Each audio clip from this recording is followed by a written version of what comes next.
Hello, everybody. My name is Austin Sims, and I am a very obsessed nerd.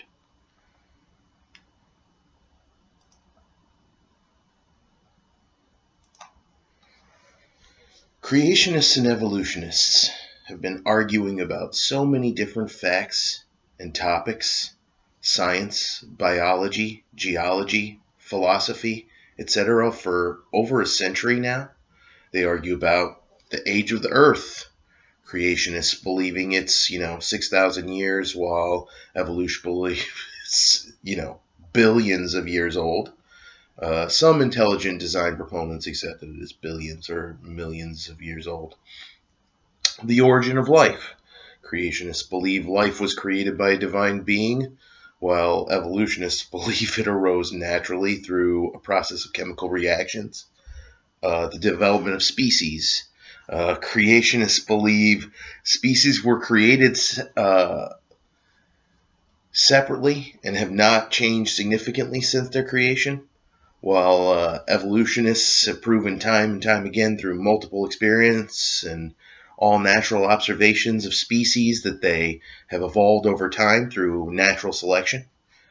And another big one is the existence of a common ancestor. Creationists deny the existence of a common ancestor for all life, while evolutionists believe all life on Earth is descended from a single ancestor.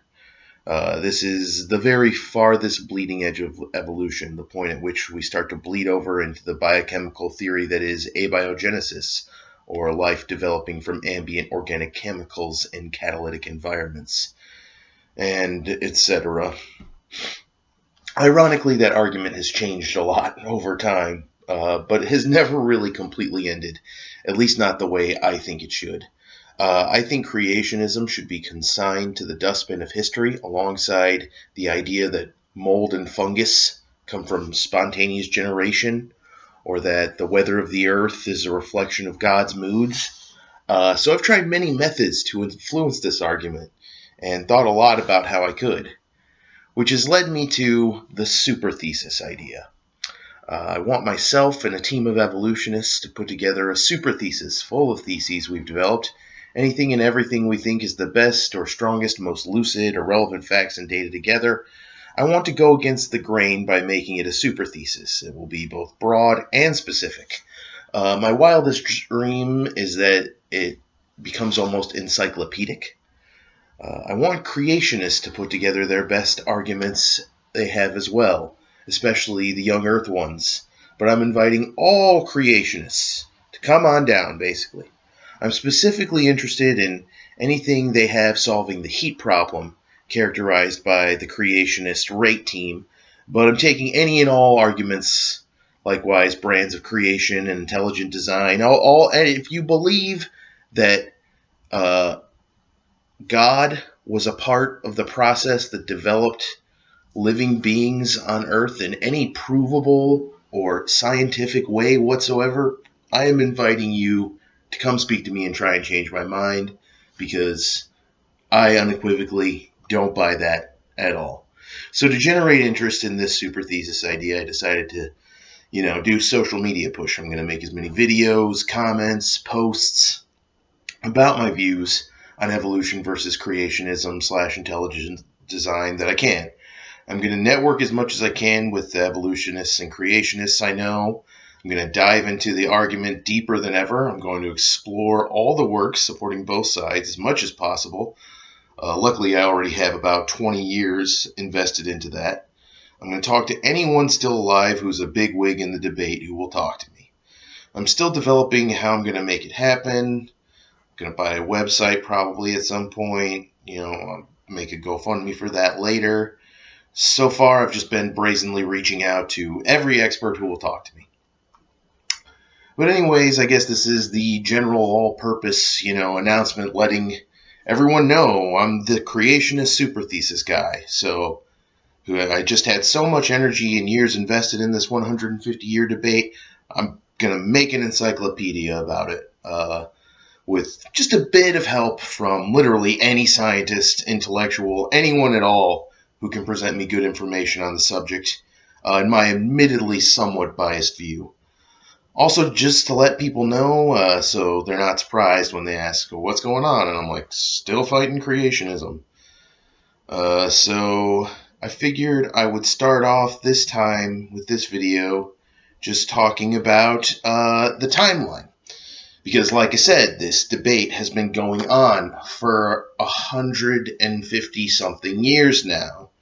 And, creationism is a very small minority of, different spheres of human existence. There's not a lot of them in the population in a lot of areas. But here in my country, in America, the United States of America, we have some of the highest numbers of creationists of any country, especially in the extremely deep right-wing South. And that's where a lot of my timeline is kind of centered, because that has been the part of the history of this that has affected me the most personally. But I'm more than welcome anyone to, contribute any specific aspects of the history of this debate that they think that I missed. It's a very truncated list. I didn't try to.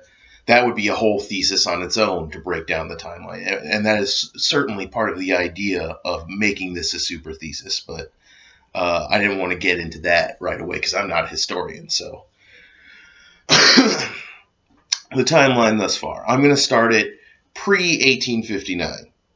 For a long, long time, people understood that change between generations is just a fact. It was a critical central concept of agriculture. Linnaeus had a method for categorizing living organisms for over 100 years before then, and his system was unequivocally based on the idea that broad categories of living organisms are related. Nevertheless, the prevailing belief for large parts of time, this time period in human development, was, some kind of local religious creation myth, which modern creationism is still essentially based on. Creationists' motivations haven't changed so much as the reasons and ways they characterize their positions. And then 1859, Darwin spends years sailing around collecting samples, drawing conclusions, sailing to the Galapagos, seeing finches and turtles and beetles and all these different species, and wrestling with the implications it has for his religious beliefs. But he hopes other people will see the value of the theory he's developing, and he publishes The Origin of the Species anyways. And yeah, many people do immediately see the value of what he has. He starts conferring with the scant professionals of the day and quickly becomes one of the most experienced himself. However, biblical fundamentalists begin vehemently fighting Darwin's theory and attacking his reputation almost immediately. Creationists virulently attacked and besmirched Darwin. They hated him for publishing this theory. They thought he was attacking God, that he was attacking the Bible, that he was attacking their beliefs. And most of them a lot of them, it seems, still don't know that he himself was a Christian, a very devout Christian. I think he even attended seminary at some point. But anyways, that's beside the point. Moving on in the timeline, we're going to jump forward a little bit to 1913. Creationists write all kinds of attempted refutations of Darwin, obviously, and other evolutionary works. One that especially gained a lot of traction among creationists was called The Fundamentals of Geology, although it really should have been called Flood Geology, because that's what it was, and still creationists are essentially using principles from it today. It was, unanimously criticized by the scientific community, used extremely flawed logic to try and work out, the flood geology, the idea that a huge section of the geologic column is the result of a catastrophic flood as described by the Bible, or that, just the shape of the earth in general was the result of a catastrophic flood, which is still a ridiculous idea to this day because of the heat problem, which I will be talking about a lot in the future. I'm probably going to, I can't claim that I am the heat problem person. Erica, aka Gutsit Gibbon, has already beaten me to that title. She wears it proudly, and I wouldn't dare try to dethrone her. She is the heat problem girl, but I can maybe be the heat problem guy. But anyways, I'm going to be a heat problem person because I'm going to be talking about it a lot. But anyways, the year after 1914, after the publication of Flood Geology, creationists have really, conglomerated around it, and they're using it as a push against evolutionary theory, which is starting to appear in textbooks. And creationists are starting to get worried that this theory, this geological science stuff, is not just going to go away. Up to that point, they had kind of thought, we'll fight this and eventually it'll dissolve, we'll disprove it or something. And then over more and more time, no definitive, like, smoking gun disproof falsification, anything was ever produced. I mean, they're still throwing a lot of stuff at the wall, even today, hoping stuff will stick. But they didn't have anything back then either. And so they had to come up with more aggressive and subversive methods and means of fighting it, which has been a major theme of the history of this whole argument, is creationists attacking the science, science substantiating itself better than ever before so that, all of their objections are rendered completely moot or ridiculous. Creationists pivot and they find a new, more subversive way to keep attacking. And this was where that started. They realized, we still have most of the people on our side, a public who is not as well educated about science, and we can rely on that and use one of our time-honored tactics to attack it. We can create a moral panic and try to illegalize it. By 1923, anti-evolution bills have started to appear. The moral panic is at a fever pitch. Parents are terrified their kids are going to burn in hell if they read books about evolution. Clarence Darrow challenges William Jennings Bryan in the famous Scopes trial. In 1940, moving forward from the famous Scopes trial, evolution is fully under assault. Its teaching in the U.S. is at an all-time low. Creationists have succeeded in passing several of their anti-evolution bills. The moral panic and pseudoscience supporting it is fully ossified in many families for entire generations by now. People are even told that evolutionary theory is responsible for Nazism and World War II, and they still repeat things like that today. Skipping forward again to 1947 and 48, devastating blow for creationism. The Supreme Court issues an unambiguous ruling that religious instruction cannot be included in public school curricula. They rule creationism is religion and therefore can't be taught in the science classroom, and evolution is science and can. Creationists have been fighting to get this changed in any way they can, tooth and nail, ever since. Pope Pius XII rejects biblical literalism in 1950, just 2 years later. He calls evolution an open question and rejects that only biblical creation can explain biodiversity. Creationists have at this point been declaring that evolution will be disproved thoroughly and fundamentally, and creationism accepted in its place any day now for many decades, some their entire life. We'll skip forward a little bit to 1957, where another important change, Sputnik, kicks off the Cold War and makes clear to Americans that they are falling behind in science education and development. Most people know, yes, this was a huge period of development in American history. We did more science, more engineering, more development, more progress in the years of the Cold War than almost ever before because we wanted to beat the Ruskies. We wanted to, drive those communist bastards down a peg. So, driven by this desire to bridge the divide, even hardcore right-wing schools and universities start teaching evolution-based science curricula by this time period. Creationism is starting to pivot again. By 1961, the science fervor of the Cold War has started to cool off a little bit, and religious apologia starts to creep out from under the rocks from which it has been festering. That's kind of a theme of this thing too. The history of this is creationism festers, goes away for a while, and then something happens and they come out and they get big and they kind of expand a little bit again, and then science debunks whatever they're talking about, figures it out, and is like, no, this is wrong, over and over again. And then they kind of retreat back under the rocks and they keep festering.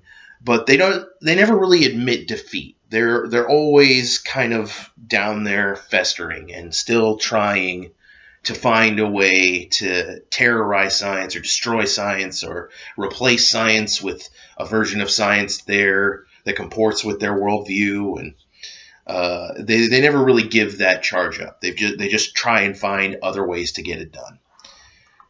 Around this time, Dwayne Gish is arguing on school campuses, and he's argues for the rest of his life that the Grand Canyon can be formed by the Noachian deluge.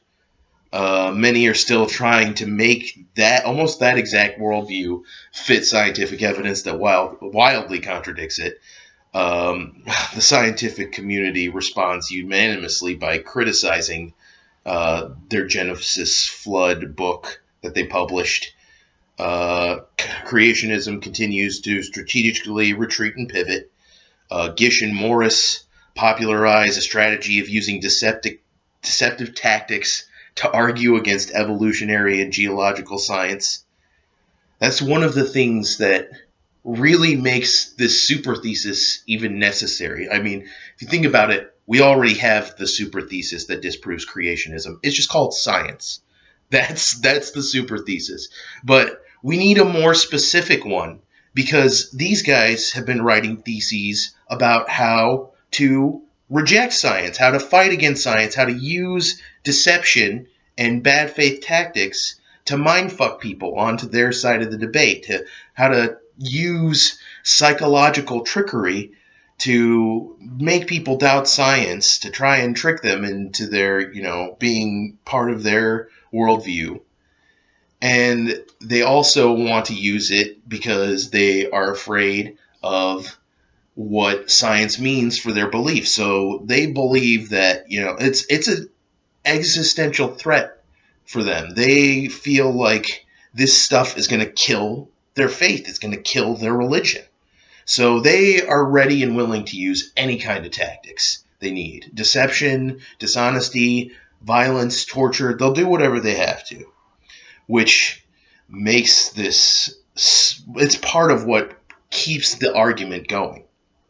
Millions and millions of dollars are poured into what are essentially political advocacy groups to continue trying to fight to get creationism and evolution taught in schools by convincing people that they are both science, basically, which is categorically wrong. It's not exactly that. They try to convince them nowadays, at least, that both creationism and evolution are not science, but both religion. They say neither of us can prove it, but at least we call our stuff what it is. We call it religion. And evolutionists are not calling their religion, which, categorically wrong. Popularized by lots of creationist apologists like Kent Hovind. I'll stop trying to torture you with bad impressions of creationists, but if there's one I can do a pretty decent impression of, it's probably Kent Hovind, because I've heard him blather so much on this subject. God, the dribble that comes out of his mouth tortures me. Anyways, back to the timeline. 1966, creationists begin pushing their new strategy hard. They argue to the California State Board of Education that evolution and creationism deserve equal time in biology class because they are both religion, which they have been arguing for years at this point, but their request is denied. Everybody understands which one of these two is actually religion, and it's only one of them. But creationists, they never give up. They fester, but they keep trying again. They bide their time and then resurface. In 1968, the Supreme Court invalidates a statute that prohibited the teaching of evolution in public schools and universities. Another huge blow to creationism. This unequivocally says, evolution is science. It is the theory that you're allowed to teach as science. We as a court cannot put our authority as a body of law on the line to say that your creationism stuff can be considered as science. You guys can put your credibility and authority on the line, but the U.S. government isn't going to do it. U.S. schools aren't going to do it. Which, yeah, they're still fighting that to this day. In 1970, Americans are starting to value authentic science in the classroom. They've been kind of starting to get wise to what's going on a little bit, even in the general public, which is almost never wise about what's going on. And they're wanting authentic science in their classroom. They don't want creationism being taught instead of conventional biology. And creationism has to continue to retreat to more and more convoluted positions on key scientific evidence, like the geological column, modern isotope decay states, genetics, immunobiological evidence, and fruitful macroevolution experiments that generate reproducible results. They take a whole new approach to trying to destroy evolutionary science. They accept all the evidence and trying to argue it fits the Bible somehow. So now, instead of trying to make it out that evolution and creationism are both religions, they're now trying to make a version of creationist science.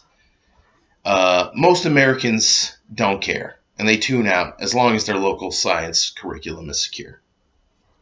Creationist teachers and administrators continue to perpetuate it in public schools in subversive ways nevertheless, constantly appealing to local school boards and political bodies to assault science curricula with religious propaganda, forcing teachers to say science can fit the Bible. They keep trying to make the state sponsor their religion in any way they can so they can silence and destroy evolution, as they have been trying to do for 100 years by this point. Creationism as an industry around then began to experience a huge groundswell. Multiple companies are founded that exist to this day. Institution of Creation Research, Discovery, all these creationist shill organizations that I'm sure anybody who is watching this debate has probably already heard of before they heard me. So in 1978, another big development, and again, this continues to compound upon the insidiousness and sinister element of one side of this debate. There's a guy named Wendell Bird who publishes a strategy for introducing creationism into public schools across the country. He writes an article called Freedom of Religion and Science Instruction in Public Schools, which is, very ironically named. It should be called The Freedom of My Religion and Science. But anyways, it's a continuation of the strategy of conflating science with religion and religion with science, and arguing that creationism is not religious, so it has to be taught alongside evolution, or essentially the United States was impinging on biblical literalist constitutional rights. By 1981, equal time bills are being passed all around the country, equating religion and science and teaching creationism in public schools in any way they can. But in 1987, Edwards via Gillard deals a crippling blow to creation science. In this case, the Supreme Court declares Louisiana's Creationism Act unconstitutional. The law prohibited the teaching of evolution in public schools unless creation science was also taught. Creationists realize they'll have to pivot again and again and keep trying to find ways to be even more subversive if they want to keep their pseudoscience alive. They come up with a new favorite tactic, changing the name completely from creationism to intelligent design. To this day, I've heard plenty of people relevant to the debate contend jokingly that intelligent design is just three creationists in a trench coat. Another shout out to Gutsick Gibbon. I think that's one of her favorite jokes she likes to use. It's definitely a pretty funny one. Continuing on to 1991. Darwin on Trial by UC Berkeley law professor and born-again Christian Philip E. Johnson is published. It becomes the handbook for the intelligent design movement and actually coins the term intelligent design. In 1992, this is the third one that really drives home just how, capricious, how conniving creationists have been historically in this argument and continue to be. Their strategy is to be as subversive as possible. But in 1992, they published this wedge strategy. And I struggle to emphasize how sinister I think this fucking thing is. Creationists have planned with each other openly on how to best gaslight, mindfuck, and torture us all for pushing back against them, teaching their insane pseudoscience that's really little more than religious propaganda in public schools. There's a conference in a Southern Methodist university, and this other subversive strategy is proposed, the wedge strategy, laid out in a memorandum by the Discovery Institute. And I'll probably do a whole video about that at some other point, because the shit is messed up, man. They're talking about how to lie to and fuck with all of us. By 1997, creationism has suffered another huge defeat in their long line of defeats in court that has culminated in the modern age, with them being taught almost nowhere but religious universities. But there's another case against, the Parish Board of Education, and the creationists suffer a defeat as one of their more subversive methods is struck down again. Besides striking down a biased disclaimer, it's especially relevant because they set out the precedent, plain and simple, in the courts of the U.S., that intelligent design is just an alternate description of creation science. It's religion and not admissible for public school classrooms. Creationist scientists around this time are also stumbling onto the heat problem, a major challenge for creationism that goes unsolved to this day. Around 1999, creationism still isn't done fighting to control what kids learn in science classrooms. The Kansas State Board of Education votes 6-4 to accept diminished science standards that removed virtually all reference to evolution. They figure, if we can't get our religion taught, let's just make sure our kids aren't taught science instead. That's another theme about it too. It's just creationists just blam, shooting themselves dead on in the foot. Not even trying to aim at anything else first. Just kaboom, kaboom, kaboom. There goes my toes, my metatarsals. I don't need any of it because I got God. I got piece of heaven with my Bible clutched to my chest. And I'm scared of evolution, so I can't let my kids learn about it. That's a pretty regionalist accent for me to use, but I get passionate about this. I try to be mature and polite, but a man has limits. So around 2003, again, this is the fourth one. Creationists kind of tilt their hand a little bit and show, we're messing with you guys. We'll figure out a way. And we don't really care about science. We don't care about none of that. We're trying. Our Christian radio talk show host says straight up, our strategy has been to change the subject a bit so that we can get the issue of intelligent design, which really means the reality of God, before the academic world and into the schools. Admitting, outright, intelligent design is God. It's creationism. It's just they're using kind of tricky language to try and pretend like they're not talking about God. But when they say intelligent designer, it's their God, basically. By 2005, the rate team has concluded their conference and has picked miracle as their current explanation for the heat problem that they're still basically going with. But there's also another huge defeat that they're dealt this year, the Kitzmiller versus Dover trial.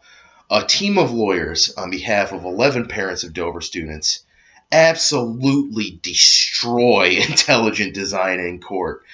They point out it undermines basic definitions of science, that it's just creationism, it's just religious propaganda under a new name. They present countless documents. They counteract every argument that the creationist witness want to make in court with well substantiated, detailed studies and documents, just piles of them. They came so well prepared to this trial. And that's kind of what I dream of for this encyclopedia. This is the call to evolution. This is our call to take Kitzmiller versus Dover and turn it into a living document on the internet that is reliving this trial every day in the mind of every creationist on the planet until, they psychologically break, or there's so few of them it doesn't matter anymore. That is my greatest dream for how this plays out. It probably won't play out that way. I don't think creationists are really ready to relinquish this stuff completely yet and join all the rest of us in the real naturalist science world. Some of them are still just stuck up here in solipsism. It's crazy how many times I've heard creationists argue solipsism. It withers me. But anyways, the Kitzmiller-Dover trial is essential because the court rules intelligent design is not science. As with creationism, teaching intelligent design as science violates the constitutional separation of church and state. Even before the ruling is made, all 6 pro-intelligent design Dover school board members are voted off the school board and replaced by a pro-evolution slate. And obviously, this is just the broad strokes. History is much more detailed and nuanced than that, but I can only write so many theses, in this super thesis. So I have to be economical about the ones I'm going to develop. Maybe somebody better than me can produce a better, more accurate and detailed timeline. I went over what I think are the big points.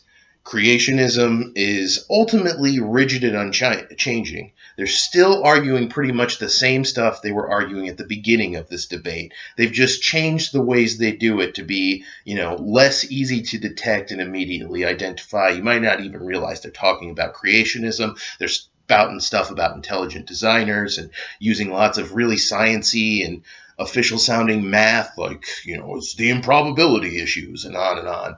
But they're still pretty much just arguing local creation myths as being better than science and actual investigation into the mysteries of natural history and the universe. And that evolution has developed a lot. That when the argument first started, they were kind of a little bit like, I'm really biased, so I would say even back then evolution was like this and creation was like that. But now there's no question. Evolution is way up here on this giant pile of evidence, all natural observations, all facts and data, all tests that produce repeatable experiments as meticulously and repeatedly assembled and investigated by the best, absolute highest quality, rational, methodological, falsifiable, peer-reviewed, with open methodology, scientific inquiry ever performed to date. But there's still a debate going on. So I am throwing my hat in there. I'm saying unequivocally, I want to be a part of this. I want to be a part. The way I look at it, I think evolutionary theory is actually still pretty young. Like, physics and gravity and thermodynamics and other versions of science, there are several of them that are way, way older than evolutionary theory. And all competing theories have been discarded. And, they're just, science is competing. The only competition happening is how to better improve the conventional theories. There's no other really. But with evolutionary theory, there's still a lot of people believing in this superstition, supernaturalism-based competing explanation, this competing concept that the Bible got it right. And I'm hoping to change that somehow. I am tapping into the greatest depths of my delusion and cringiness to try and get some good out of it and maybe give some people a roadmap that makes their journey through this giant tangle of nonsense easier than mine was.